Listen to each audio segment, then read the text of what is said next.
Fin des années 90, Jaguar prend une décision qui allait profondément changer son destin. Jaguar voulait conquérir le marché des berlines compactes premium, dominé par la BMW série 3. Et pour ce faire, elle a lancé la Jaguar X-Type. Aujourd'hui, nous allons analyser comment cette décision censée propulser Jaguar est devenue une erreur stratégique monumentale. Ensuite, nous verrons les chiffres, les pourcentages, les ventes et nous terminerons avec 3 leçons business essentielles que tout jeune entrepreneur et passionné d'automobile devrait connaître. Bienvenue sur Empire Industriel Auto.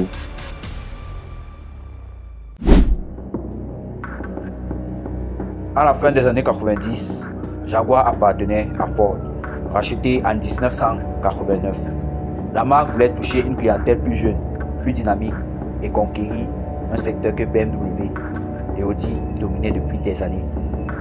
En 1999, la BMW série 3 se vendait à près de 400 000 unités par an, rien qu'en Europe, alors que Jaguar vendait à peine 30 000 à 45 000 unités par an, sur ses modèles classiques comme la XT.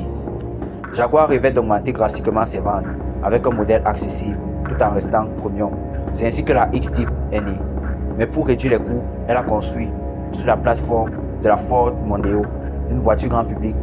Mais ce qu'ils ignorent encore, c'est que cette décision va tout chambouler. Copier un concurrent est toujours tentant, surtout quand il domine le marché. Jaguar a donc voulu créer sa série 3 anglaise. Le problème, la voiture n'était que 30% Jaguar. Le reste provenait de Ford. Sous le capot, la suspension, la plateforme et une grande partie de la mécanique étaient issus de voitures grand public. Le coût de production était d'environ 25 000 livres sterling, avec un prix de vente compris entre 28 000 et 38 000 livres sterling. Cela laisse une marge très faible, surtout comparée à une BMW série 3, offrant une plateforme premium et une expérience de conduite supérieure. En voulant réduire les coûts, Jaguar a tué l'image premium qu'elle voulait projeter et ceci a engendré des conséquences catastrophiques. La X-Type a été lancée en 2001. La presse automobile a été sévère. Top Gear écrivait « Jaguar tente d'être BMW mais échoue ». Du côté des clients, les chiffres sont encore plus parlants. 60% des acheteurs ont jugé la voiture trop proche d'une Ford. 45% ont trouvé le design mal proportionné et peu fidèle à l'image Jaguar. Les ventes ont été un désastre relatif. Objectif 100 000 unités par an, réel 60 000 unités au lancement, puis chute à 30 000 unités par an après 2 ans.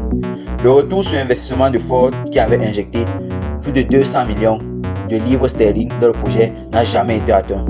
Jaguar avait créé une voiture qui devait séduire les clients BMW, mais qui a fini par perdre sa propre clientèle.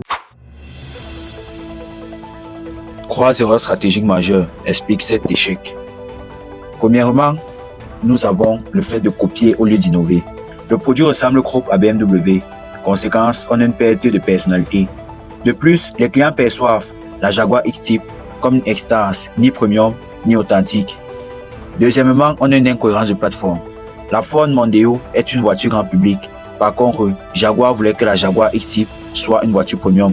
Conséquence, le produit final ne reflète pas l'image de la marque. Troisièmement, on a un positionnement flou sur le marché. Trop cher, trop proche de Ford, les clients premium ne sont pas intéressés. Trop cher pour la client Ford, la Jaguar X-Type devient inaccessible. Conséquence, les chiffres sont parlants.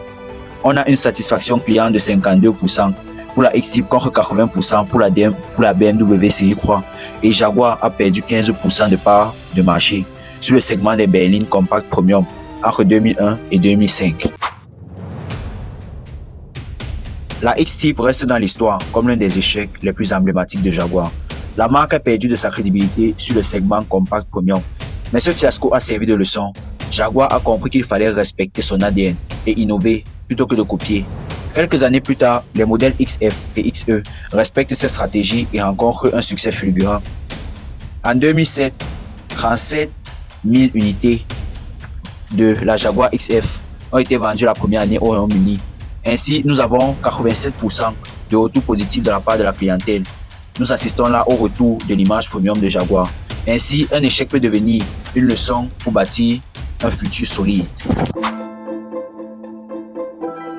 Pour tout entrepreneur ou passionné d'automobile, l'histoire de la X-Type est riche d'enseignements. Premièrement, copier un leader ne fonctionne jamais à long terme. Les résultats temporaires peuvent sembler séduisants, mais à long terme, cela tue l'identité de votre marque. Deuxièmement, il faut respecter la cohérence image-produit. Si votre produit contredit vos valeurs, les clients s'en détournent. La perception est toujours plus forte que la réalité technique. Troisièmement, écoutez les chiffres de marché. Les ventes, la satisfaction client, les parts de marché, ce sont vos indicateurs réels. Ne laissez pas votre intuition ou la peur de rater un segment guider vos décisions.